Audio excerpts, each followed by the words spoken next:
another PSA and warn people not to watch Vacation. And here we are on another edition of the Spoiler Room, and today it's kind of a quick one, well, a slightly unplanned one, but all the hype, all the controversy, everything around the Fantastic Four. And tonight I've got a fantastic crew here to discuss with me this film that has really caused a ruckus in the comic book movie industry and just film industry in general. And tonight, in the room with us, we've got ourselves one Mr. Cole Meredith. Hello, Cole. Thank you so much for making it.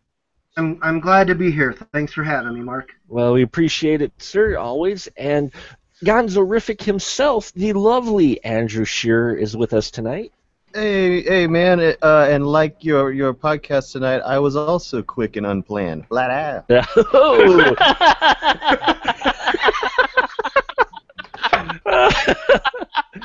Wow. That is awesome. And then, of course, as always, Spoiler Room regular Mr. Paul Salzar. He is here, hopefully. I am here. He is. All right, great. Fantastic. How are you doing, sir? I actually got a bit of role reversal last week when my company went through that yearly audit that we have to go through because we process credit cards. Mm-hmm. And I actually now know what it's like to have all of your work for like years being scrutinized over every little bit.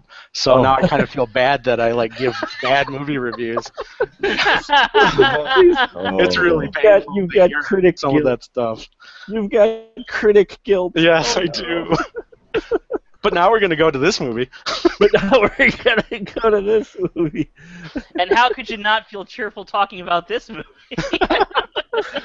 This movie gives us all kinds of joy, right? It does. And finally, but not least, we've got two more in the spoiler room. We've got Mr. Scotty D. How are you, sir? I'm doing okay. Yeah, I'm just resting up. My ankle hurts, but you don't need to hear about my problems. So. So the movie made your ankle hurt? Yeah, it just like started to hurt. The credits were starting to roll. Like, all right, do you still have joy in you? Hold on. Well, actually, the movie kind of came through the screen, just started poking me until it made a response. Yeah. And also, what spoiler room, especially talking comic book films, would not be complete without Tiger Power himself, Mr. Tony Estrada. How are you, sir? I am doing fantastic. Oh, yeah. Wow! That is fancy. That was really well done. Don't get him started. He loves that He toy. loves his sound effects. So, I could have used that a couple minutes ago, man. Where were you at? yeah. How about that band? Anyway, so tonight we are going to talk about the Fantastic Four, a film that, it's funny. They're back in the day when a film made $26 million on opening weekend domestically, it wasn't considered a flop. But in this case, this film is considered a flop because, well, critic and fan reception alike to the Fantastic Four has been not pleasant, to say the least, for them. And there's also been controversy behind the scenes with Fantastic Four, and we're going to touch on a little bit of all of that tonight. But first, we're going to do the initial reactions because I'm really curious just to hear some really brief reactions to Fantastic Four when it's done. Let's first start out with Paul. Paul, Fantastic Four credits roll. How did you feel? I was actually surprised by the film. As a superhero movie, I think it lacked a lot of the elements that I look for in a superhero movie. But as a science fiction movie, it was honestly enjoyable to me. I actually, about halfway through the movie, I stopped looking at it as a superhero movie. And then I started to enjoy it more so as a science fiction movie about people that basically got elemental powers because, you had the fire, you had air, Sure. You get the four elements, sure. Yeah, and I I wasn't expecting this origin. Honestly, I didn't read up on it, and so I was expecting another retelling of the classic origin story, and this is more of the Ultimates comic book origin, and I was not prepared for it, and it surprised me, and like I said, as a science fiction movie, it was honestly enjoyable to me. Awesome. And Mr. Andrew Shearer, how about you with Fantastic Four?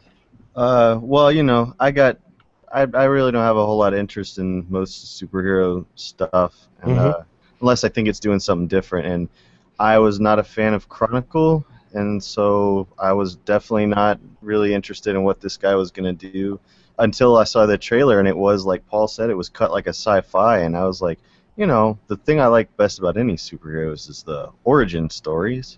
Like, I like the movies about how they got, you know what I'm saying? Like, I didn't read comics, but I liked Marvel Universe comics because it just told you what happened to everybody.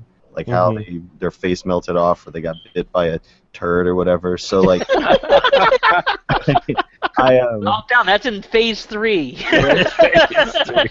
but the trailer looked like a science fiction. I'm like, well, that's pretty... Yeah, I can get into that. So, but you know, when it was done, I was just like, well, it was like a 85% sci-fi, and then the rest of it seemed like we got to put something in here, you know, for little kids, or you know, we forgot to make it conform to the template, but it was kind of too late. But I did. What did I do? Oh, I googled to see if there was any post-credit sequence, so I could get the hell out. If not. Nice. Cole, what about you, sir? Fantastic Four. Well, this is what I call a case of instant karma. I was talking to my friend, our good friend, Andrew here, who just voiced his opinion about the Nightmare on Elm Street remake, and about how I could not see how anybody would ever consider that a good movie by any drastic stretch of the imagination. And then I watched this and loved it. So, boy, don't I feel like an asshole. No, not at all. Not at all. I really liked this movie. The first thing I liked about it was there were no Easter eggs. There was no connection to any other movie that I had to go and see. The story was self-contained, and I'm sure they won't make another one. But as a self-contained story, it worked. Now, there are huge lapses here. The obvious lack of action sequences, I guess by other standards, are a slight minus. I mean, I can tell that probably the thing, that all that bit with him smashing tanks and being a government weapon was probably a bigger sequence before the studio cut it back. And I can see all the stuff in the second act that would have lent itself to some more action, to some more superhero shit, which isn't there. But as a self-contained story about 5 people who go on a very specific mission, boy, I mean, what is there to dislike? I didn't see anything horrible about this. I didn't see any horrible performances. I didn't hear any horrible music. I didn't see any horrible camera angles. I didn't see any horrible editing. I didn't see any horrible directing. All I saw was a movie that was maybe a little shorter than it had to be or should be. And I left feeling, yeah, it could have been better, but I mean, geez, compared to the superhero movies I watched when I was a teenager, this is for sure. Yeah, I could definitely agree with that. People seem to have a short-term memory loss that anything before Iron Man. So yeah, y'all watch YouTube. Look up Fantastic Four 1994. Yeah, and I've got my Captain America action-packed double feature 2-disc set of Captain America and Captain America 2 Death Too Soon, the TV movies. So yeah, I'll pull those out sometime and show people if they want to really see some very difficult superhero films to watch. And Scott, how about you, sir? I'm kind of flummoxed. Okay. Well, you know, honestly, though, okay, if anybody read my review or anything, without falling asleep, I did not like this movie at all. I really hated every single second of it. Because, and I actually did watch all the other Fantastic Four movies this last week to prep up for it, and I'm like, and it was, you know, it's a bittersweet thing. The 1994 film is actually pretty damn good. It's really low budget, of course, because Roger Corman, it's $2 million, and you know, doing a Fantastic Four movie for $2 million is, you know, really pushing it, even in 1994 dollars. But I liked that movie's gee whiz attitude and everything like that. I liked that it was like sweet and innocent and kind And of the just like structure of it's not bad either. Like as I recall, Doctor Doom shows up pretty early. Like yeah, Yeah. yeah, it's a good movie. And I hated the 2005 one. I liked the Silver Surfer one though, quite a bit. This one I had just nothing really great to say about it. Honestly, I honestly felt like I thought it was a dull, boring, overly serious, overly pretentious movie that I honestly felt didn't want its audience to enjoy themselves. I mean, that's the genuine impression I got. That when I started out my review, I said, did you ever read a Fantastic Four comic? Did it ever make you smile? Well, then you should probably steer clear of this, because the impression I got was that this film would equate generating a smile with some sort of failure. But that was kind of how Chronicle was, man. That was like And I didn't like Chronicle. Yeah. I didn't. I shouldn't say that. I did not hate Chronicle. No, if it wouldn't have been found footage, it would have been pretty decent, but still a dark-ass movie. It would have been a good movie if it was not found footage. It was one of those things where it didn't really need to be found footage, and I thought that this film actually kind of repeated a lot of the same plot points of Chronicle, except not done even as well as that. So I really hated this movie. I'm sure I'll go into more detail later. And Tony, what about you, sir? Oh, man. Talk about a complete lackluster of a movie. Man, did this movie have potential. And when it started, honestly, to me, the potential showed. Like, I was actually into the movie for at least a good, maybe first 30 minutes. And, I just liked how they handled the origin story. I thought it was well constructed. It was interesting. Then it's like as the movie's going along, it just gets lazier and it gets more dull. There just doesn't seem to be much personalities to the characters. And when there is good happening, they just seem to rush, just so they could face off Doctor Doom and the end. So, honestly, I thought it was a pretty bad movie. And see, for me, I gave it 2 out of 5 because I thought it was. I didn't think it was bad. It felt messy. It felt like there were issues. And after the film came out, which we'll talk about in a little bit later, you learn there was some trouble behind the production, and that comes across on screen. I mean, the big glaring thing is, we had that in some of our other films, but this one, missing so many scenes that were teased in a trailer, moments that were teased in a trailer that you're like, where did those go? Yeah, we allow some, but this one had some pretty big chunks, it felt, taken out of it. So, when I watched it, as I mentioned, Honorable Son number 1 stated that it was a bland superhero film for him. And I know where you're coming from with saying that it's wasn't really a bad sci-fi film. It didn't. It had a great sci-fi feel to it, and I loved the way it was going. And it was like 80% setup with 10% payoff, and the payoff felt rushed, for me. And I like the performances. Let's talk about the Fantastic Four, if you will, the casting and the actors that they have. I've seen a lot of people kind of complain about their acting. I think their performances are fine. I just don't think they get enough overall screen time to develop. What's your thought on that, Andrew? Did it feel at least a little bit with them like there was more there, but we were missing it? Like they were rushing through any type of real character exploration? No. You got a lot of people are used to everybody getting their own movie first now, and then then we get to see the movie where they're all together. But X-Men movies were a pretty rad example, of how you can just kind of give a little here, a little there, and just kind of let the payoff be everybody coming together. I think part of people's problem, a lot of people just went in not liking the movie either because of racist people didn't want to see a black Human Torch, so they just automatically just gonna hate the whole movie, But I like I love. Do anybody see Fruitvale Station? Michael B. Jordan. Yeah, Michael B. Jordan's great. Yeah, I've Yeah, seen he was really good, and Miles Teller, obviously Whiplash, man, like that. Yeah. He was really good. So Holy shit. I would have been mad if they would have shoehorned them into like a children's movie, Mhm. But instead, it seemed like they tried to give everybody a lot to do in a short amount of time. I didn't feel like it was pressurized or anything. I think if anything, they just Dr. Doom shortchanged a little bit. Like he kind of, I don't know, like he should. I would have been okay if that guy. I liked him, but I would have been okay if he just like showed up at the end, like, oh shit, there he is, and then to be continued for the next one or something, rather than feel an obligation to fight him.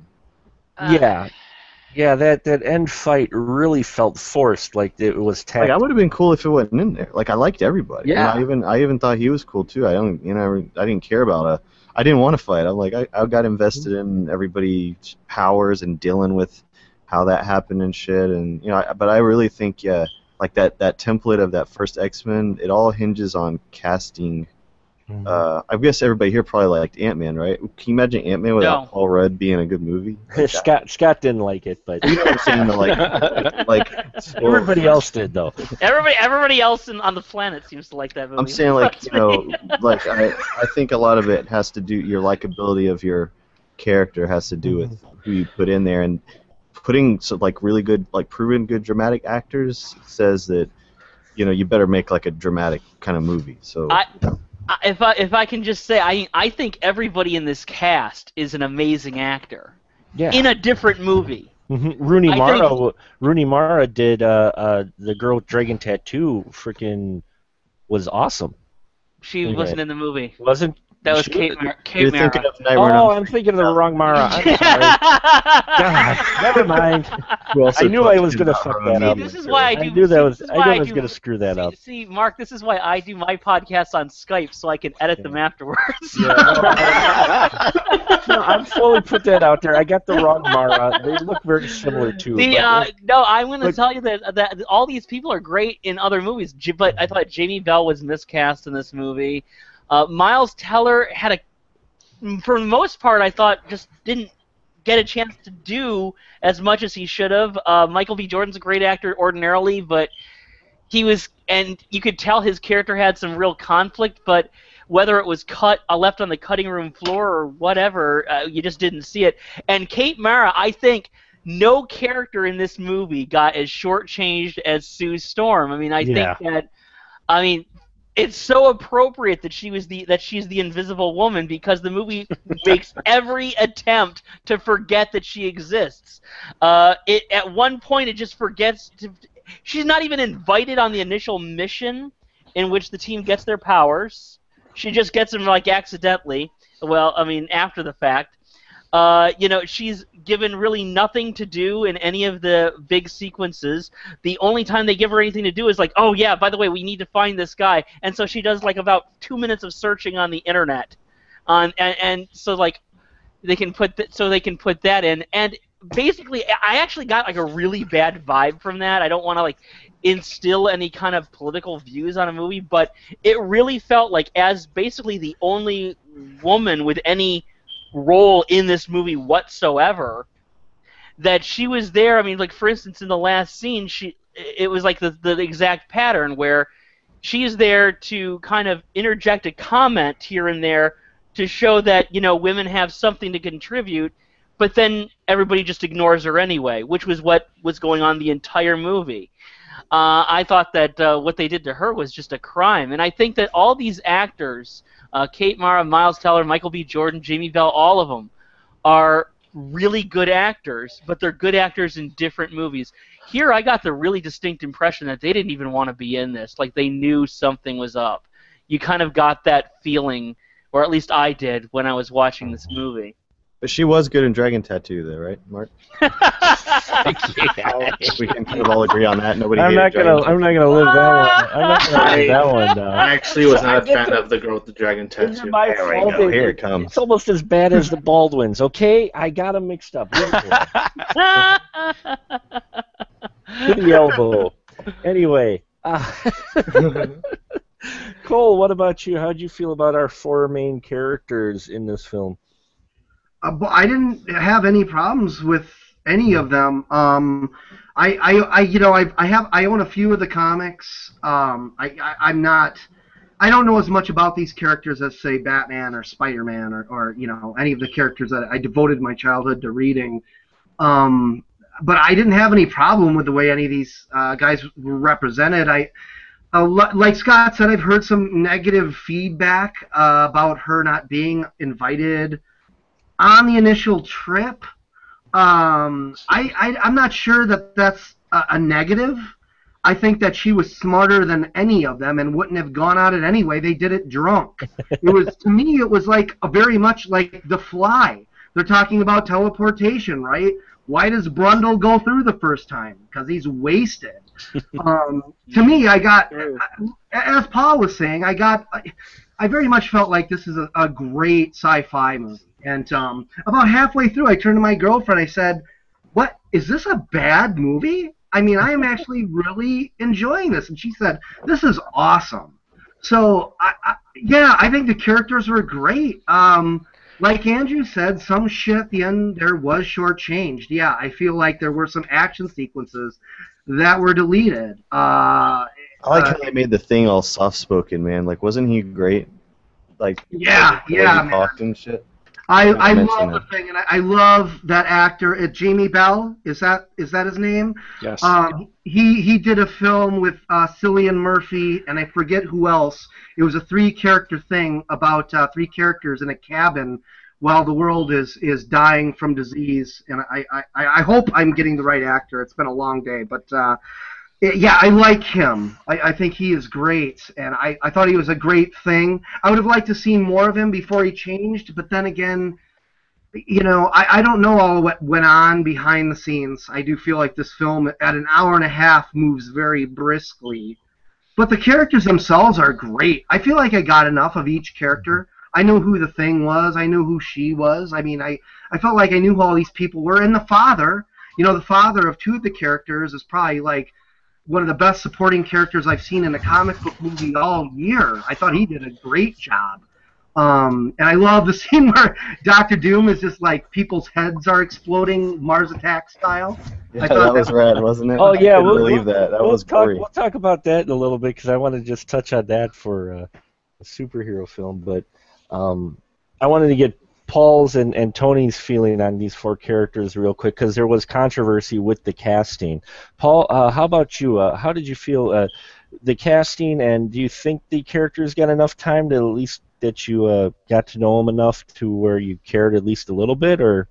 I thought they did, but I would have liked to seen more. I thought this movie did a much better job of the building up of the relationship between Sue and Reed. I honestly felt that they were falling in love with each other, rather than if you watch the other movie that was earlier, they just didn't seem like they were in love to me. So this one just felt like it was.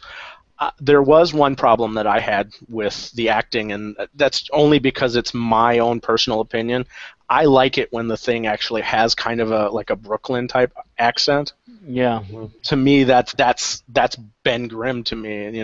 He's got that like attitude that goes with it, and Ben in this movie was an entirely different person to me, and yeah, I did like him. I thought he played a really good character, but every time in the back of my mind, it was like, this is not the Thing. This is not the Thing. So it did bug me. Plus the lack of pants, did that make you feel like it wasn't the Thing? Because the internet exploded about that. It didn't bother me at all. Yeah, I heard everybody talking about, like, why didn't the Thing have pants? Like, I really wasn't looking. People really give a shit about. I was like, I really wasn't looking. Like, I wasn't looking to say, like, where's his little rock dick hat? Like Eddie Murphy with the fish in Beverly Hills Cop 2. I'm just trying to find his little dick. It wouldn't have made sense if he did, though, because the costumes in this movie were supposed to help them suppress the powers a little bit to allow them to control it. He couldn't. He's rock. He was a rock person. Yeah. so he didn't get a costume. I'm sorry to all those people that like complained about it, but that's my opinion. That was like huge controversy too. People were like, "Oh, his eyes aren't blue," and "Oh my God, he's not wearing pants." And I'm like, well, he's you a know, rock If you guy. can't tell the difference between comics and movies, then you shouldn't be watching movies. some There you people go. are. Some people are. I mean, like if we did that, I mean, then everybody in the Little Orphan Annie movies should have just like these dead white pupils, and yes. which might make them more awesome. But I mean, I think that some of these people when I hear like there's a big uproar on the net about like the pants, or there's a big uproar on the net because the Human Torch is being played by Michael B. Jordan. I'm like, good job. Honestly, I don't think there's a huge uproar. I think there is a uproar amongst a very, very, very small contingent of a very specific type of fanboy, and they are just so loud and so obnoxious and so immature that they seem like a bigger voice than they are. They are the Donald Trump of the comic book world. Okay? Then you go to the movies and they're not there. You don't hear anything. Yeah, then you don't hear. You have Well, to no, turn on your because they phone for them to pirated be it. there. Because they boycotted pirated it. they don't actually support the movie. So, Right. No, yeah. because they pirated it. They didn't go to the theater to see it. There you go. They downloaded it. So, and Tony, what about you with the 4 characters, the casting, and did you think your characters got enough time to at least develop a little? Yeah, little development, but I felt like it was just like really small. And as for the casting, Kate Mara did a good job, but I never really bought into her as the Invisible Woman once. I felt like that she was miscasted. Michael B. Jordan was good. I bought him as the Human Torch. Miles Teller was good. I bought him slightly as Mr. Fantastic. And Jamie Bell, I bought him as the Thing. I thought he did a good job. I thought in terms of actors, they all did their job. They all gave good performances. The problem is the material that the script gave to the characters, giving them not much time to really develop, nor do they ever have time to like really use their powers because the movie has to skip like 1 year ahead. So characters, I thought they were weak, but I thought the actors, they did the best they could for the film. And I agree. The actors, I think, did well. And again, with this script and the way is put together, it was like you were climbing a bell curve. It was like we were getting to the really good stuff, and all of a sudden we hit a slope and we just rushed to the end. It was like the other half of the bell curve. Because I loved the first 2/3 of this film. Really sucked me in. I was into the characters. I was in it, and then Reed escapes. I'm like, okay. And then we skip a year later, and I'm like, okay, that's different. We don't stick to the normal montage tropes that we might have gotten, in the past for a superhero film. Okay. And then from there, it just seemed to really accelerate a bit as it moved on to, finding Reed after a year and them using the Thing, and everything just seemed kind of really rushed. See, and this for is the me part. at the end. This is the part where I really thought. I mean, even before you get to the end, where you get the appearance of Doom and everything, when it actually hits that part after the powers, I was not enjoying the movie yet. But I did see moments where there were like some really good potential. I saw some really decent potential in parts, which I just didn't feel the movie was fulfilling. This is the point where I thought the movie really went off the rails, though. I hated the entire idea of these people being used as government tools, like almost immediately, basically fulfilling every single prophecy that Victor Von Doom had made earlier in the film. He's proven correct in this by the actions of the government, who doesn't even wait to turn them into these weapons of mass destruction. Ben Grimm has almost 50 confirmed kills. That might have even been on one mission, or it might have been over the whole year. I don't know. And then I just thought that story went over there. And when you look at it, we have to find Reed Richards. We have to get him back. But when they finally get him back and everything, honestly, what was the purpose of having him disappear in the first place? What was the purpose of having him missing and doing all these experiments on his own and then being brought back in? Because honestly, aside from the Thing having a chip on his shoulder, no pun intended. Haha. I honestly didn't get the purpose of him leaving and then coming back. As far as well, there has to be somebody who fights the man. Not all 4 characters can be government. But we don't see him. But we don't really see him fighting the man, and we don't see him doing it outside. And who's to say he couldn't have done that from inside? I mean, maybe he was in a knot for a year, Scott. I just don't. It's possibly, but I mean, I didn't see any what purpose that his disappearance and then reappearance had to the story. But I mean, these I can are see the types of things that our government does. it is. I mean, listen, I am not the rah type. Trust me. But if he wasn't missing, they would have had him fix the teleporter a lot earlier. And why did they need him to fix the teleporter? Because that's the thing is that, okay, I get that he was an integral part of, starting this project. But, when you do that, you also upload all your files to computers that are actually on lots of different servers. You have schematics. You had hundreds of other people working on this project, including, the other 3 people well, at least 2 of the 3 people you have in custody. Exactly. I mean, but why did they need him to rebuild the teleporter? They dealt with that, though, in the concept of they basically said that they had everything they needed. It was just out of order. He basically told them it's out of order, and that's the piece that they missed. Oh, okay, whatever. I wasn't even thinking about it. Does that make me dumb? I wasn't even thinking about that shit. You're right, they answer it, but it's not satisfying. In fact, the part that they put in there, they kind of play off that fact, because he's in there and he goes, yeah, you've got this section and this section out of order, and he moved it around a little bit, and he goes, there you go, and the one guy behind him goes, that's it? And he's like, yeah, and they fire it up. I mean, that was the... I tell you what I wanted, man. Tim Blake Nelson, when they showed the Thing throwing tanks and stuff, I wanted him to say, oh, George, not the livestock. That would have been funny. Yeah, I don't know why I don't think about these plot things when I'm watching this stuff. I guess it's because I'm not really expecting to give too much. You know what I'm saying? Like, not that it's wrong to look for that.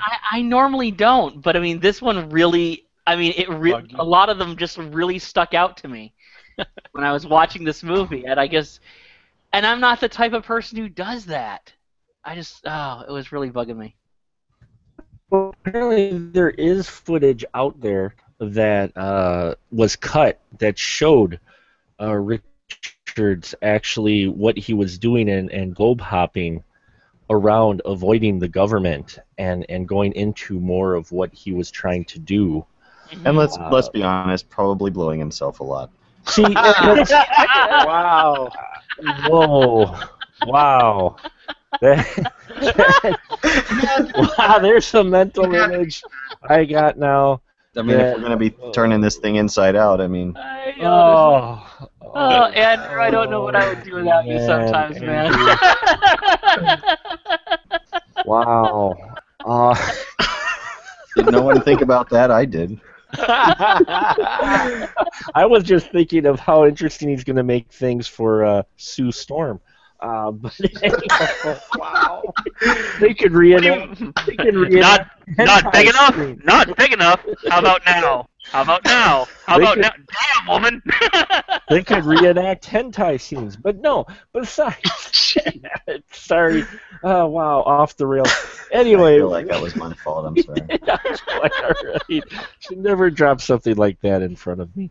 That's what she said. Anyway. But here we have but with the Reed Richards motivation, I know why he ran away. He went to look for a cure, and he didn't feel. And when he realized that they had captured him for weapons, he didn't want to be a weapon. So that's what he was doing, globetrotting about. Scott is the fact that he was trying to avoid it and come up with a cure because he knew they weren't going to cure them. He knew they were Okay. going to be But he- using them. And he felt as responsible. weapons. Probably was like embarrassed. you And know. he felt, the big thing was embarrassing. I get all that, but he did. But there was no resolution. He didn't bring anything that he had learned on that journey back with him when he was recaptured. And so he was just brought in there. Okay, fine. I guess I'll fix your machine. And and there was no and there was so dramatically speaking. And again, yeah, I know that there was probably there was a lot of stuff that was cut out. We're probably going to talk about a lot of the behind the scenes stuff in a bit, but there's a lot of stuff cut out. But we don't know exactly what all that stuff contained. We don't, and so all we're left with is what we have in this 100-minute movie to judge from. And narratively speaking, there was really just no reason for him to be missing and then come back because he didn't bring anything with him from the journey. He didn't learn anything. Except for blowing himself. Except for blowing himself, of course. Oh, God. Nobody was thinking that. No. The spoiler room is getting really interesting. Yeah, it's getting hot in here, is what it is. No, and now let's talk the Victor Von Doom character. The Victor Von Doom character, or the setup, the human, before he becomes, the guy encased in rock, in whatever, the energy. I really liked his human character and the conflict he had with Reed Richards. What was your opinion on the Victor Von Doom character? Because let's face it, Marvel in general, not just here, but the almighty, godlike, golden shit bricks Marvel studio, even their villains are wafer thin. And so, I think as far as the other Marvel Universe villains go outside of Loki, he was fine. I didn't have a problems with Victor. His look of his face may be a little different, but he did some things I didn't expect in a comic book film, like make people's heads explode, and you actually saw some blood in there. That threw me for a loop. What about you, Tony? What about Victor Von Doom? How'd you feel about him? I agree. He was fine. He wasn't like god awful. Well, he was honestly to me when he's actually Doom, but like when Toby Kebbell was just Toby Kebbell. This was the same actor that did Koba and Dawn of the Planet of the Apes. I thought Toby Kebbell was decent in the role, but once he was Victor Von Doom, that's where I felt like the movie fell apart twice as more than it did before, and the look of him honestly really took me out. I hated how he looked. Like, someone told me he looked like the Gatorade Trash Man and Trash Bag Man. and then someone else brought up that he looked like Ermac from Mortal Kombat, which I totally agree with. So, honestly, Doom did not work for me. I just thought he looked like the Gimp from Pulp Fiction, honestly. So. I didn't think they needed to make his eyes glow. Yeah, that was not a good choice. The glowing eyes thing wasn't quite sure on, but Victor Von Doom is actually one of those. He was one of the images we got early on when they announced they're having a film that set the internet in an uproar, and it makes me just wonder if that was the catalyst for it. It was the black guy. It was there was that too. I honestly think that was just a small portion of the thing. I think most of the criticism about Michael B. Jordan's casting came, just to go back on that real quick, came from a bunch of racist internet commenters who, honestly, most of whom would honestly have not seen the movie anyway. Yeah, that I could see that, but it was more than just a few, though. I mean, it was. There was articles going back to like Christmas time about there being problems with the director. Yeah. Right. You try not to read all those, but the headlines are there. Yeah, there were other problems behind the scenes, which we'll touch on a little bit. But I just want to get Cole. What about you? How did you feel about Victor Von Doom's character? Was he kind of your standard MCU villain as far as any type of depth? Well, I liked his character in this movie, and it's worth mentioning. Oh, and by the way, the name of the film I was thinking of earlier is called Retreat, with Jamie Bell, Cillian Murphy, and Thandie Newton. And I it is like a all that. brutal thriller. I recommend it for anybody who likes unusual, uncompromising movies. But back to the villain. Yeah, I really liked it. Everybody knows, well, not everybody. I find it to be a staple of just being a film goer that if you go to a movie with action in it, the action is only as good as its villain. Meaning, I mean, how do you create suspense without a villain that kicks holy ass? And I thought they set it off right away, man. I mean, as soon as he turns, he does some shit that I was not expecting. I wasn't expecting to see that. I mean, it wasn't just me.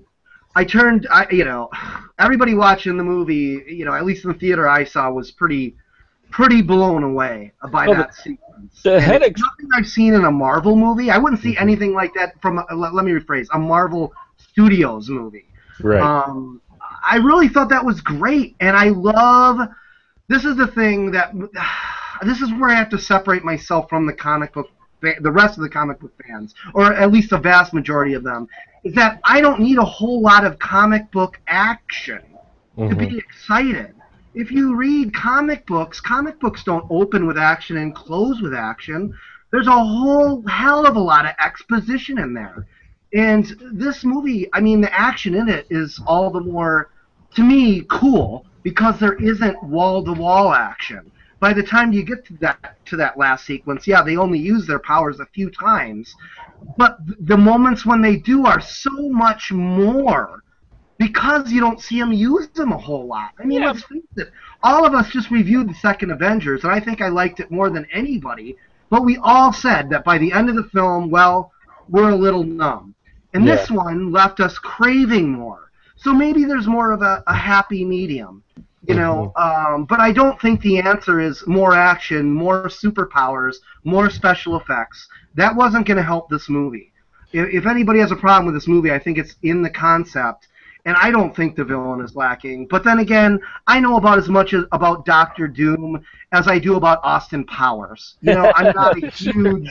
I'm not a huge Fantastic Four follower, not because I don't like it, just because you can only read so many comics, But I liked what they did, man. I liked what they did. I didn't see anything wrong with it. Certainly the actor's performance before he changed was great.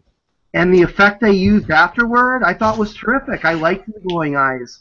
I do a lot of art on the site called Horror, and whenever I want to make something creepier, I'll add digital glowing eyes. Because it's just something that freaks me out. I think it's horrifying. So yeah, I liked all of Doctor Doom in this movie. I enjoyed it. Tony, what about you, Dr. Doom?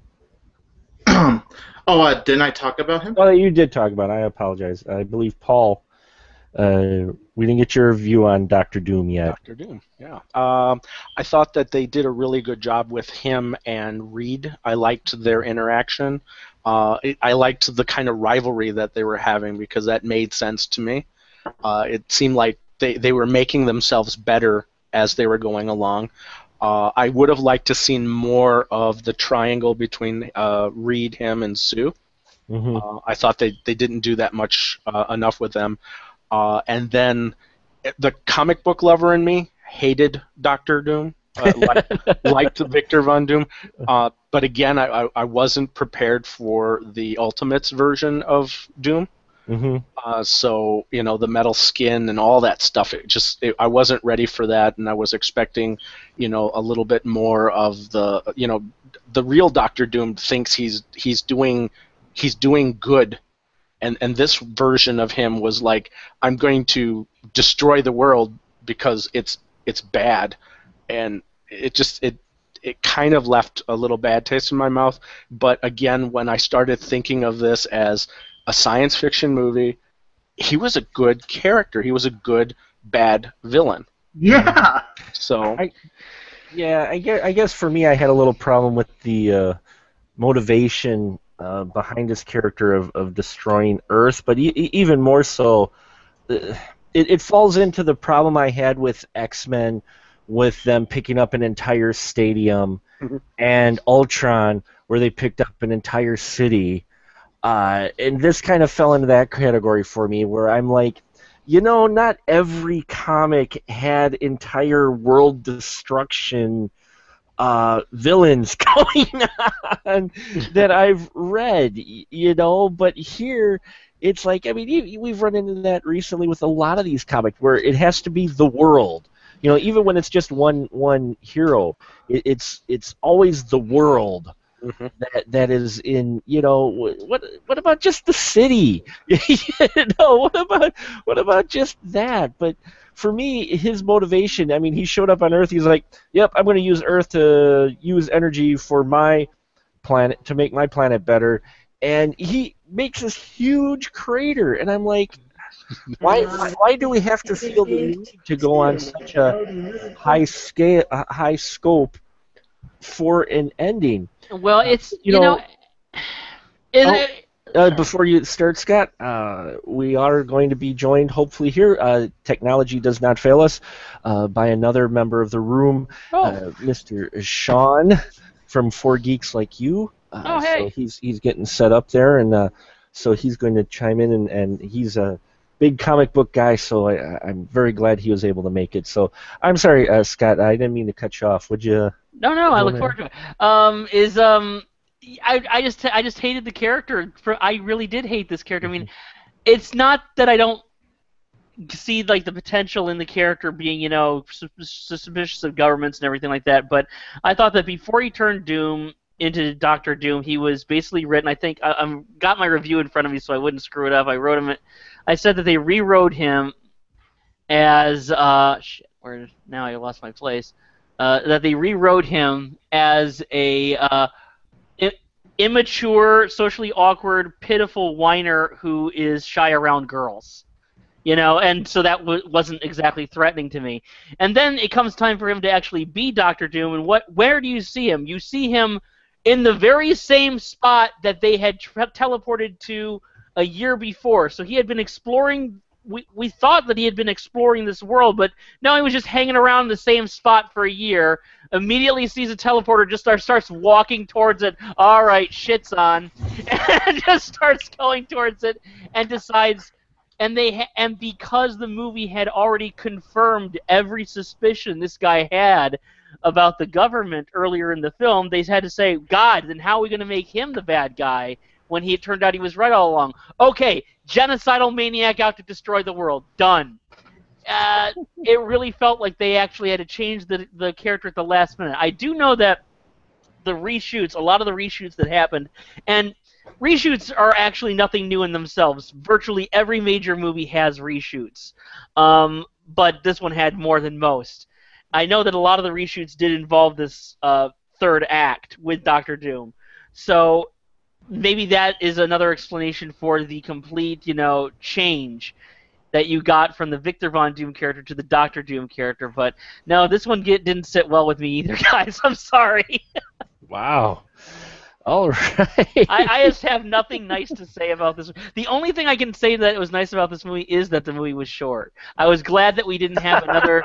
I was glad that we didn't have another 2-hour and 45-minute movie about these guys again. So, but even that wasn't so much because every single moment seemed to drag on for an eternity in the movie because it was just dull.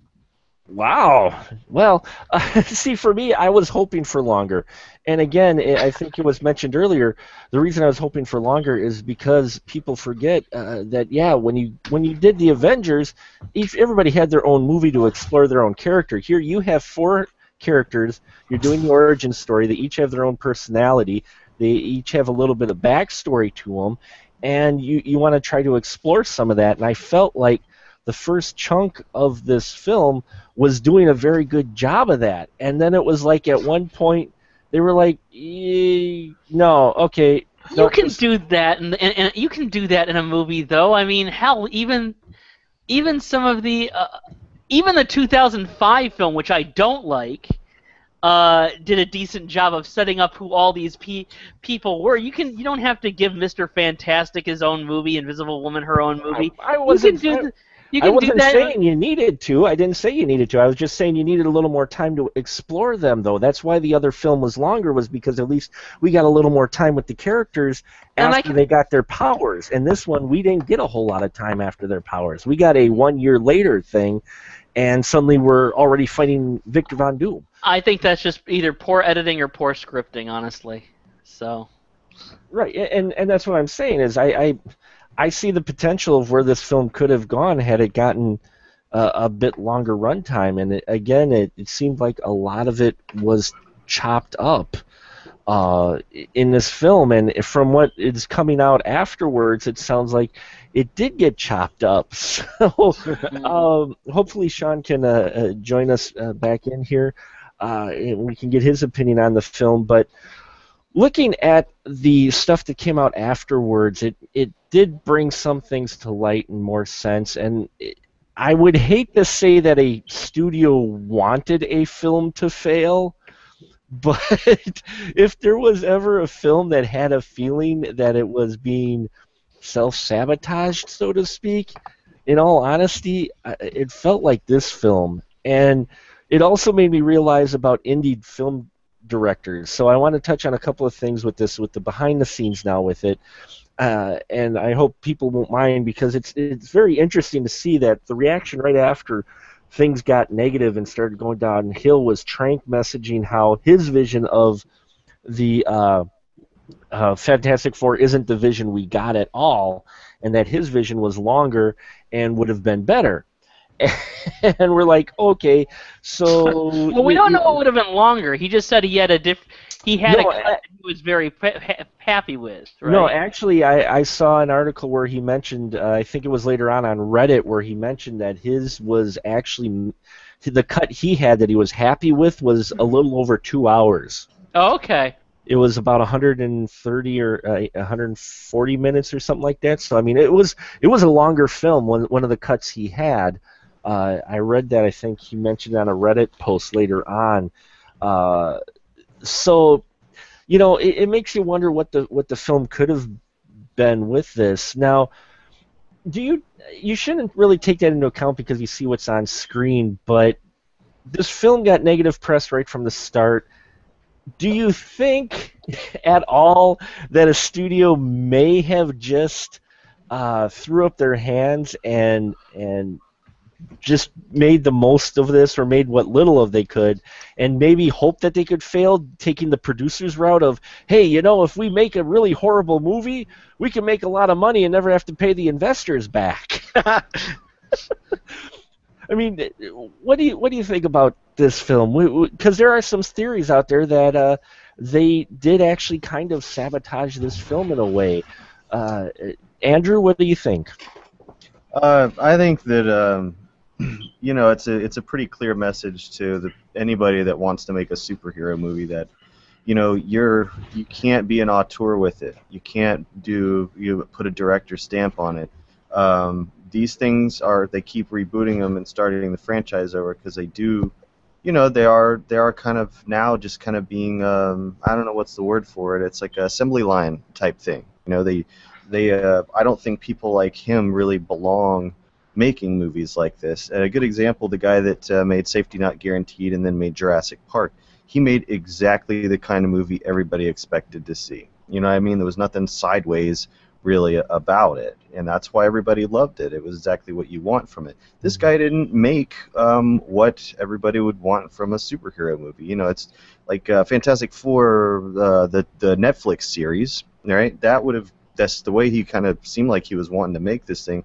It would have been better off as being like a, you know, kind of an episodic. That way they could really take all that time they want, you know, and make it a little more adult.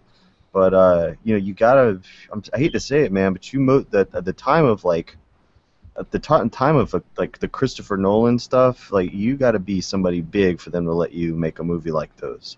He shouldn't have been trying to do that. He should have just towed the line, you know, and whatever trouble he got into or whatever they tried to put on him, or if he pitched a fit or was shitty or decided once he got in that it, you know, like, oh no, I thought I could do what I wanted.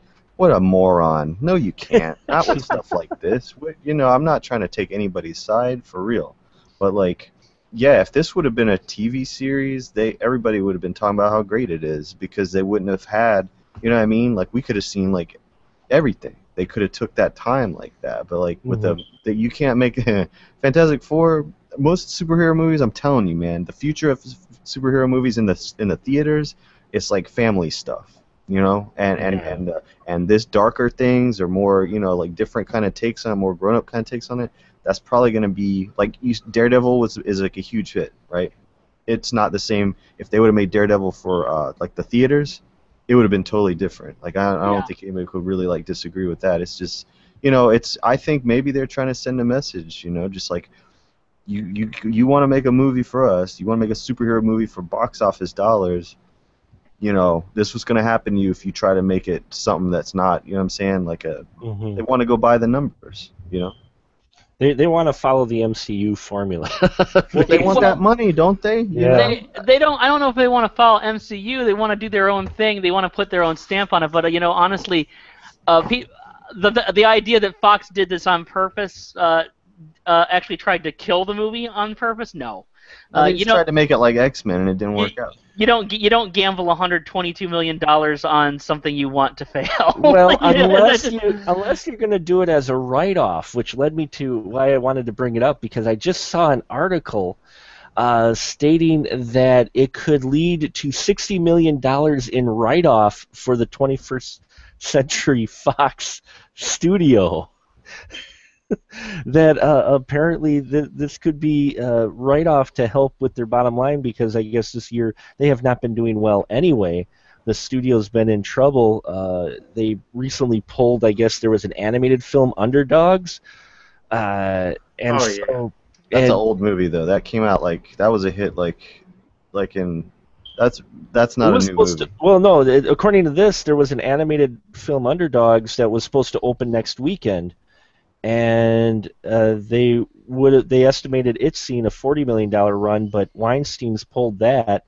But here they're talking about them possibly taking a write-off, which makes me wonder, offhand, again, if it was the producers thing, where if they saw, not saying that they wanted it, that they initially started it out to just fail, but seeing where it was going and the troubles that they had with Trank and everything, once they got it done in the edit booth, could they possibly have just, I won't say let it fail, but just let it flounder on its own, just put it out there and say, okay, here's what we got. However it's received, because, you know, promotions actually, we've talked about promotions before, and here, this one, you know, when Ant-Man's kicking your butt and promoting your film, there's something to be said there. Well, I mean, I still think they wanted a hit. They wanted a franchise. They wanted this to hit. You know, and they've still got and because of this movie, they do still have the franchise rights till 2024. Mm-hmm. And I don't think they should give them back to Marvel, honestly. I don't think Marvel wants them. Just like I don't think Marvel honestly wants an X-Men movie, because Marvel has like 2 movies that they can do a year. I don't think people will stand for much more than that, you know, because they're like $150, $200 million movies. Well, it would throw their plan off anyway. It would throw everything off. So I don't think they even want them back. But I think they wanted it to be a hit. I think, and you know, all we can do is guess, because we will never, ever, ever know the whole story. It really does sound like both sides share responsibility. I'm sure there were people from Fox that were in there, and like this little producer said, I'm going to get my thing in this movie. And this little producer said, I'm going to get my thing in this movie. And that's how these things usually work. They all like kind of get in there and say, you have to make this change, you have to make this change, and yeah, maybe we will shave this off your budget, and maybe we will ask you to cut this bit, you know. And I think that was part of it, and then I think another part of it was that Josh Trank, from what it sounds like, again, we will never know, it sounds like he reacted to this very, very poorly, and didn't try to work with them in saying, okay, how can we? I get that I am now gone from a film that cost a couple $1 million to a film that's cost $122 million. How can I work with these people to make a version of this film that I am happy with? And I think that he reacted poorly. I think Fox had some dumb ideas. They've certainly had them in the past. We know that, you know.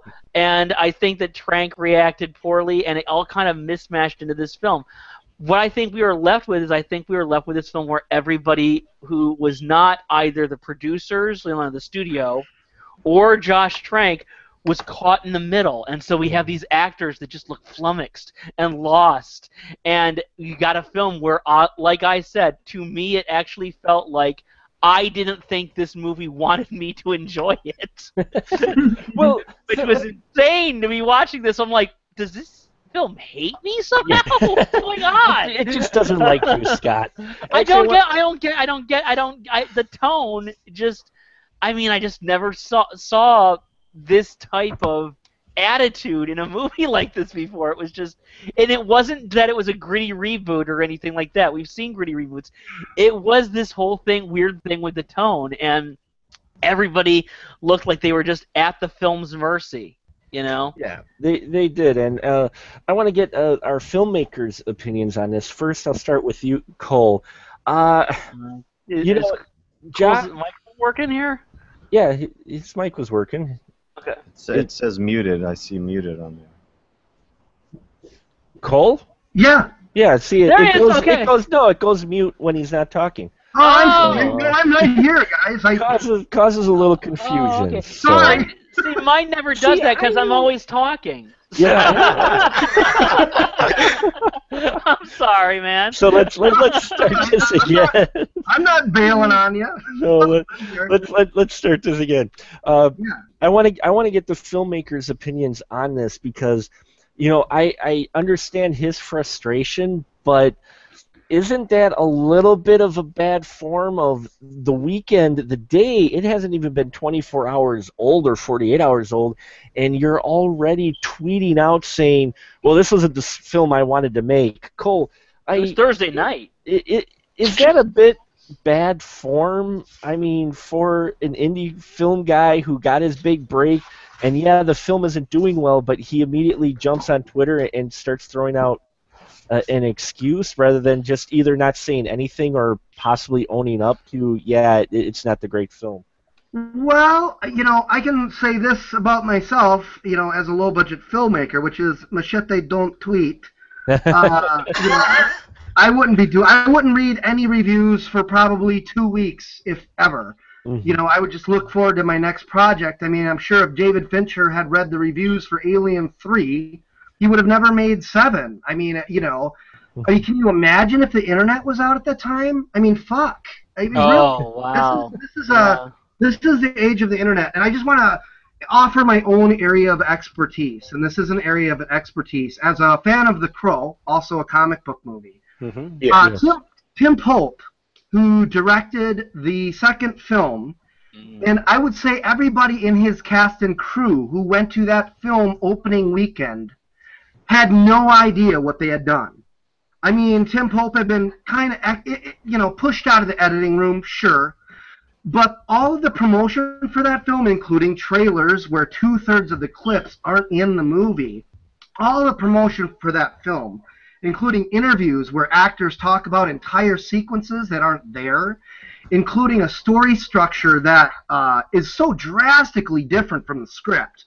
I mean, we're talking like entire scenes shifted, moved, different takes. Again, Tim, I'm not standing up for The Crow, City of Angels. I'm sure there are many people out, or whoever's listening to this who have seen the film, I'm sure saying, well, the film is shit. You had to bring up City of Angels, but go ahead, keep going. But the thing is, I know that film was butchered in post-production, and sure. I've talked in great lengths with certain people very close to the production. So the reason I bring it up is this, is I know how the studio can handle footage after a movie is done. People don't get it, and I posted this the other day. I'll run through it quickly. If you hire movers to move all the furniture from one house to the other, right, and they set up all of your furniture, your bedding, your paintings, and everything for you, it's not going to resemble the home you wanted. It's not going to even remotely resemble your household. You got to do that shit yourself. It doesn't matter that all the furniture is yours, that you bought, paid for it. It doesn't matter. What matters is the way it's arranged. And the same thing goes for footage, and probably even more so. If the studio edited this movie without him in the editing room, I guarantee that we have no idea what's going on. We may not know what was shot, what wasn't shot, but I can tell you that this is Jonathan Trank is not to blame if that's what happened. If you took my footage and went off and made your own movie, fuck, good luck. It's gonna be a disaster. I shoot specifically, man. I know what I'm gonna use. Whether I do 3 takes or 70 takes, when I get the right take, I know. And I know I'm going to use it. When I get the right piece of audio or the right piece of scoring, motherfucker, I know. It's going to be, I know where it's going to go. If somebody else comes in with all those puzzle pieces and says, oh, no, this is what we do, the film is going to suck. There's no middle ground there. That being said, I do enjoy this film as a self-contained unit, as a comic book movie that refreshingly doesn't have any sort of connection to any other Marvel movies. There's no Easter eggs. There's no winking. It's a very somber, sober, dark movie, which I'm sure is why Scott didn't like it so much, as it is very serious and there is very little humor. It's almost Matrix Revolutions-like in its execution, and I enjoyed that. I enjoyed it for that. But from my outlook as a filmmaker, like just as kind of like an outsider looking in, I can definitely see that. I can see why Jonathan Trank would trash the house that the studio gave him, yeah. I could see why he would send out a tweet and then delete it immediately, because he's probably a super ultra sensitive guy that got emotional, tweeted, and then deleted it, as I've done on Facebook many times. Of course, once you post something on the internet, too late, man. It's out there. So I have, if what I've read is true, I have nothing but sympathy for him, and I wish him the best luck on his next project. Hopefully he'll have one, which will be an indie one. I kind of want to see him go back to indie in all honesty. What about found footage reboot of Fantastic Four? There you go. What about you, Andrew? Being a filmmaker, you getting a big break. You gave this big budget, but the film that ended up being released, even if it was a film that you weren't expecting because you got kicked out of the edit bay or whatnot, would you, or do you think it was bad form to tweet that out right away? Or, did you think that maybe he should have at least held his tongue a little bit until later in the cycle, later down the road, maybe? Yeah, it was immature, dumb, and unprofessional, yeah. I mean, It's like, nobody thinks that, like, the movie business is full of artists at every level, you know what I mean? It's like, come on, man. It was just dumb, like Cole was saying, it's an impulsive thing, and that's, I try not to be that way. I try to think a little bit before I do something, and later he could come out in an interview with it or something like that. But you got to think about all the people that worked on that movie. You know what I'm saying? Like all the costume people, the special effect people, the camera people. Like so many people obviously worked really hard for him while it was being made.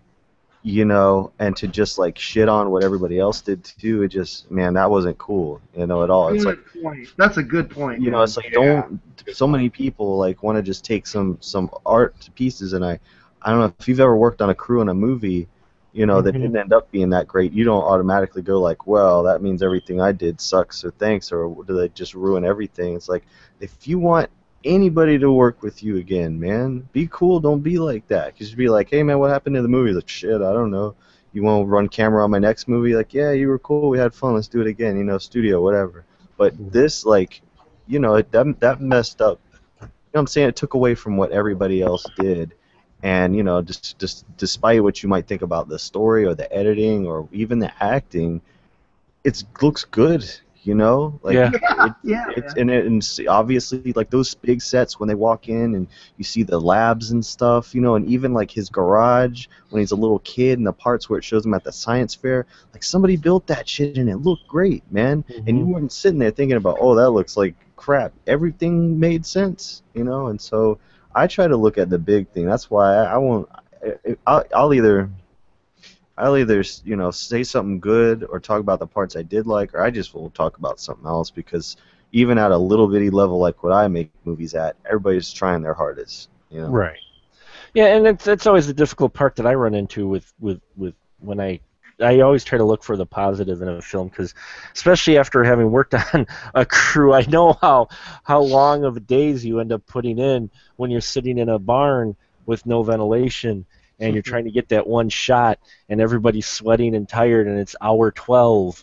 It's But if it's like the studio screwing with this movie versus Yeah. him being a dick early on in the creative process, and all you got is this one tweet that looks shitty, who's people gonna believe in the industry? Yeah, well, and for me, I thought that was just a little bit bad. I mean, Joel Schumacher even apologized for Batman and Robin, but he did like 15 years later. He came out. He did come out and apologize to fans, going, "Yeah, we kind of went the wrong direction with it." And he didn't do it. But he too. This guy doesn't have shit. You know what I mean? No. Not really. no. Well, I mean, I'm not a filmmaker and stuff, but the person I was reminded of was not like somebody, like on say like Richard Stanley or something like that or anything like that. I think we're gonna get the full story about Fantastic Four years later in some documentary. But I was reminded of Tony Kaye, the guy who did American History X. Remember that movie? Oh yeah, yeah. That movie went through hell between him and the studio, and he was fired for the editing thing. And he and history has kind of made him look like the real antagonist there, whether he is or not, we don't know, because of his behavior. And I kind of felt like Josh Trank kind of accidentally painted himself into that corner with his behavior, Studio man, you're making cheeseburgers, man. Make the freaking cheeseburgers. You're just making those cheeseburgers, It's yeah. like, did you guys see that reworking of Starry Night I did with ketchup on that bun? They freaking put the bun on it and it squashed it and ruined it. Just eat the cheeseburger, bitch. Yeah, and I don't think it's going to hurt. I think it might hurt his chances for a big budget film, but I don't think it'll hurt his chances as a filmmaker. I think he should probably go back to the indie scene for a while and maybe come up with one or two other films that are solid, and then that'll kind of smooth over the fact that he slammed the hand that fed him, basically. If he wanted to really not turn it at all. around for him, he would do the porn parody of Fantastic Four. Yes, yeah, that would. And then we could see Reed Richards blowing himself. That we can see That's a weird idea. Who played would by the think of such a- hedgehog. There we go. God, it just got weird. It got really weird. Tony's still Yeah, here though, so it's not that weird yet. Who would possibly come up with something like that, Andrew? I don't know. Vulgar too, and very Yeah, unprofessional. it's disgusting. I know. That is. No, I think all around there were mistakes made with this film. It ended up being a mess, and that translated on screen when you're watching it.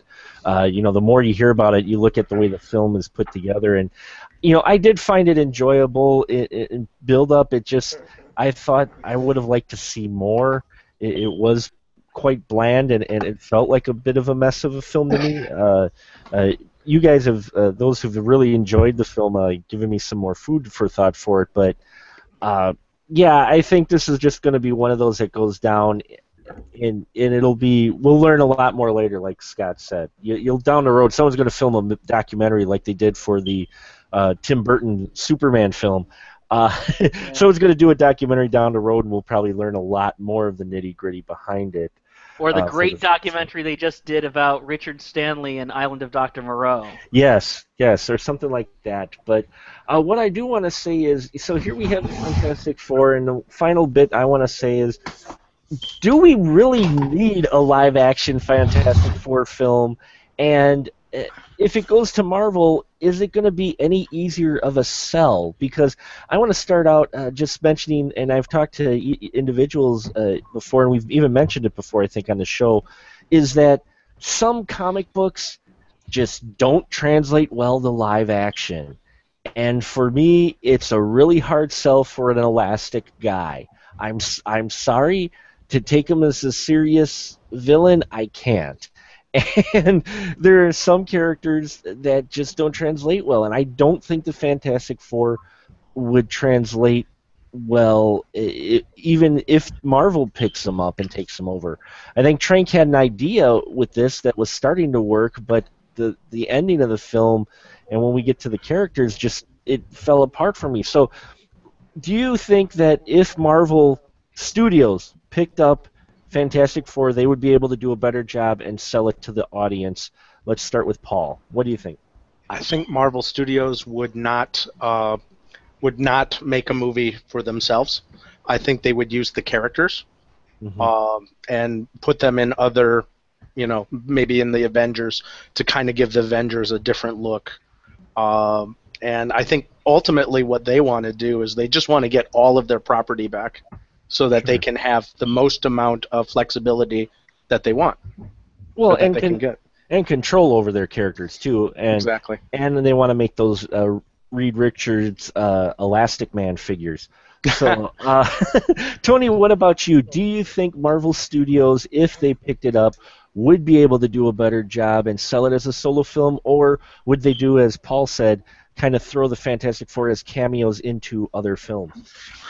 Well, if they were to do a solo film, I think they would do a better job, but I do have to agree with what Paul said, that they would probably just put the characters in like some of the other solo movies to fit with the universe. I know definitely when it comes to Marvel, they, in my opinion, of course, they always do a really good job of creating their characters for, the screen, and I think that would have been the same for the characters, the Fantastic Four. So yeah, I think they would have done a better job, but I don't think a solo movie would ever happen. So I have to agree with what Paul said in terms of like them just being in other movies, because I think it would honestly work better that way. And as it is, Marvel Studios, they're already like jam-packed enough with their plans. They do have that map. What about you, Andrew? Do you think Marvel Studios would have done better with this product? I don't know. It's hard to say, man. When it started, like, they had already done a couple times, kind of like Spider-Man. You're like, well, there wasn't a demand for it, so there needs to be a reason before you make it or whatever. But yeah, probably because they would have made it more for children and made it with action figures and Happy Meals and shit in mind. And, I would still buy that. You know what I'm saying? Like, looking at the movie, people don't know. People going to see a superhero movie, they don't want to see, brooding and exposition. They want to see anything new doing with it. We're talking about Unbreakable before we started recording. That movie, you know what I'm saying? Like, they wouldn't even get that. They'd think that movie was boring now. They wouldn't even understand how good it was being. It's got to be like all the other stuff. So yeah, I think they would make one that people would be behind, because they would make it for children. Right. Instead of, it's like me and Paul, we're on the same page with it, man. I forgot. I went into it just wanting a science fiction movie, and the more comic booky it got, those were the things I didn't like as much. Yeah, I can definitely see that. And Cole, what about you? Do you think Marvel would do a better job with it, or would have done a better job with it? Well, I don't know, man. First off, I want to touch on something Andrew was saying about movies, which is sometimes if you don't have anything nice to say, don't say it at all. And I agree. I mean, if you go to my page, you'll see there are virtually no negative reviews. They're all 4 or 5 star, recommendations. And I agree with that. So I proceed with caution. Marvel's done great stuff. The problem I run into them now is everything's interconnected, so nothing is stylistically unique. Everything is beginning to blend. And the problem I have with that is comic books, you had uniqueness. You had, for instance, Todd McFarlane, very controversial figure, but when he began drawing Spider-Man, it was revolutionary. Because nobody had ever seen Spider-Man drawn like that, and nobody had seen action scenes like that. I mean, you can go to some of McFarlane's epic Spider-Man and Venom battles, and they're out of this world. And I haven't necessarily seen. Well, let me rephrase. Alex McDowell, who did the set design for The Crow, once said, "We haven't begun to explore what comic book fans are interested in a cinematic medium." Meaning we're not giving comic book fans what they want. And I think Marvel has. I really do. I think they've done a fantastic job. I think the first Iron Man is great. I think they've handled their characters relatively well. I think they maybe misused Thor for sex appeal, but aside from that, I think Marvel's done a great job. And in addition to that, I think Fantastic Four is great. I like this movie, and my girlfriend and I are actually talking about going again because we really liked it. I don't. Better hurry. Better hurry. I don't know to my personal liking that Marvel would have done it better because I like darker films. That's a personal aesthetic that I just like that sort of aesthetic. I would be interested to see another Fantastic Four movie that was better than this. If somebody can do better than this, yeah, bring it on. Yeah, if Marvel thinks they can do better, I would be highly interested to see how they could do a more engaging picture than this. Yeah. Cole, don't you think though that Marvel's movies are creating like their own kind of like superhero as a genre, and anybody that tries to make a superhero movie that's not in the action genre, is subject to like people not understanding what they're doing because it ain't like the giant Marvel. You know what I'm saying? Like they're kind of like not every superhero movie doesn't need to be an action movie. Absolutely. I'm saying like they won't understand that. Yeah, man, that's what I was trying to say. Actually, thank you, Andrew. Andrew actually just perfectly summarized what I wanted to say. It's been a long day. And quite honestly, a couple vodkas, so I do apologize. No, it's okay.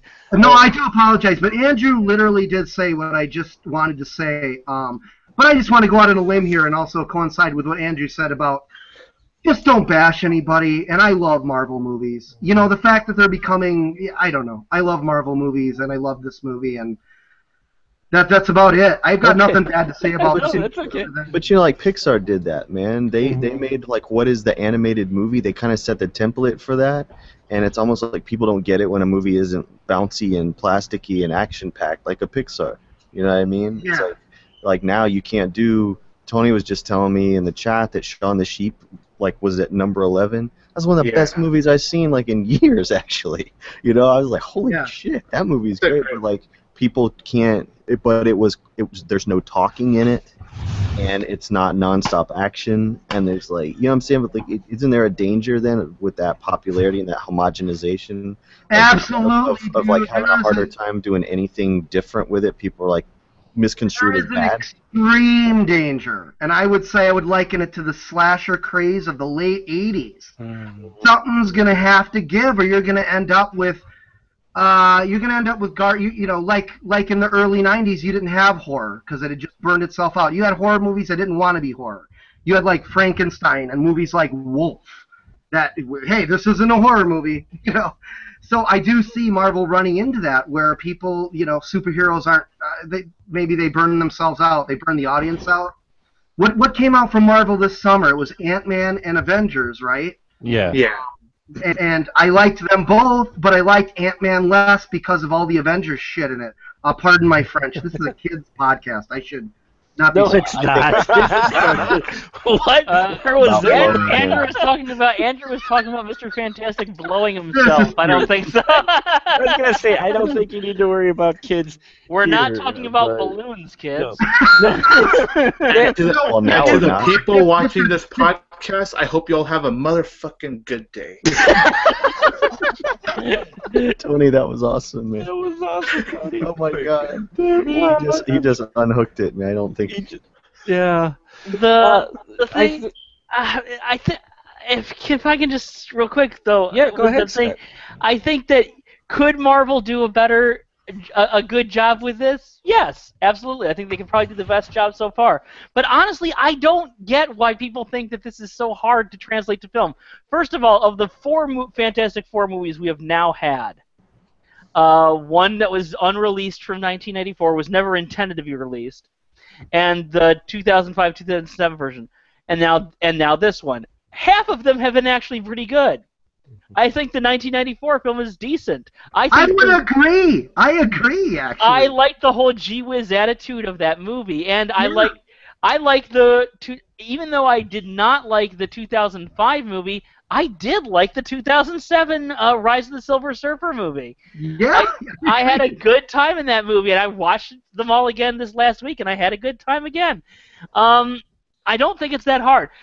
Now, should they give the rights back to Marvel? No. Like I said, I don't. If Fox said, hey, Marvel, you can have back the X-Men, you can have back Fantastic Four. I don't think Marvel would want them. They're too stuffed as is. It doesn't take that much money to release 3 or 4 dozen comic books every month. They can only release like 2 movies a year because they are such gigantic undertakings. There's no room. What I did read an article earlier today. I want to say it was on Film School Rejects. I'm not sure if that's correct. Where they suggested that the next step for the Fantastic Four should probably be just to have recast people with nothing against the cast that they had from this one, but you kind of want to move beyond this last movie because people are not happy with it. Have them just show up in one of the future X-Men movies as supporting characters. Bring those 2 worlds together, and then not only do you have the rights still, so you can calm down a bit. You don't have to get another reboot off the ground within the next 9 years. Also, they're now established, and if people take to them, then you can throw them into another movie, and you don't even have to do the origin story again. Now, when I read that article, I wish I had posted it here or thought to, or the link or whatever. But when I read that, I thought, yeah, that would probably be the smartest way to go. Because honestly, if they try to reboot it again, it's going to be like, okay, once more into the breach, dear friends. Here we go. You mean like them trying to reboot Nightmare on Elm Street, which is a whole nother talk altogether one day. Liked it or hate it, folks, Fantastic Four is out there now. I personally think it doesn't deserve as much hate as it's getting, even though I gave it a low rating, even though I think it was a mess. I think if this film, I saw an article somewhere real quick, and I read somewhere that someone said that this film was 10 years too late as far as superhero films go. And you know what? I have to kind of agree with them on that. Yeah, I see that. I can see that. The bar, as we've mentioned here, was set by Marvel. And if you do try to break out and do something different, you're either going to get criticized, like it's going to get hammered before you even see a clip of footage. Yeah. Or it's just gonna go into obscurity, and people even if it's good, aren't going to support it because it's not your standard MCU formula anymore. I mean, they've established this thing, and they've created this genre and owned it, But I think Fantastic Four, if this film, even as poor as many things that I saw with it, I think if this came out 10 years earlier before Iron Man, I think it would have did a lot better. Hell yeah. I think it would have done a lot better. I think it would have surprised people quite a bit of, the film, of somebody doing something a bit different with a superhero film. But yeah, our superhero films now are our new action films. The action films of the 80s, the blood and the violent, huge, extreme, over-the-top violent films, they took away all the extreme stuff, but now your superhero films are your action films. Really, as far as popularity goes. So, and if you have anything that doesn't have a lot of action in it that's superhero, you'll get what the target audience calls a bland comic book movie. So, so we're going to wrap it up here for tonight. I want to thank everybody here for joining in on this conversation and giving me some food for thought, and hopefully it gave you listeners out there some food for thought, and not just an image of Reed Richards blowing himself. So we're going to go down the line. And Cole, go ahead, sir. Where can they find you at? All right, man. I'm still on Facebook. I'm still poor. Facebook is free. Cole Meredith, or Horror Roar, which is where I post a lot of my art, or Shadows and Lovers Productions on Facebook, which is the site for an upcoming movie, The Last Great Horror Movie, which is damn near done. We're just finalizing some audio and some additional special effects, which were needed. I spent 4 years on it, and I'm going to make sure it's good. But stop by and talk movies, man. I love talking about movies, for sure. And once again, Mark and everybody else here, thank you for having me. I needed this today, so thank you. You're welcome, man. And Andrew, go ahead. Why don't you let everybody know about you, sir? Oh, hi, everybody. Thanks for listening to me talk. Thanks for having me on your show there, Mark. Gonzorific.com. You can buy DVDs of some underground cinema that I've made. I actually have a movie called The Underground Cinema, cinema with an S. That can be found on Amazon On Demand, along with my other features, Fake Blood, Mondo Gonzo, and Pajama Nightmare. And this coming weekend, we begin production on our film Lap Dance at the Gates of Hell. You got the best titles for your movies there. Wait a minute. Cinema's not spelled with an S? Cinema is spelled with an S, all right, and it's got giant jiggly boobs and bikini gorillas and all kinds of good stuff. What else would you spell it with? I always spell it with an S. I don't know, man. Hell balls. Hell balls. Oh, that's a longer letter than the letter S, but I don't know, man. Murder dicks. Murder.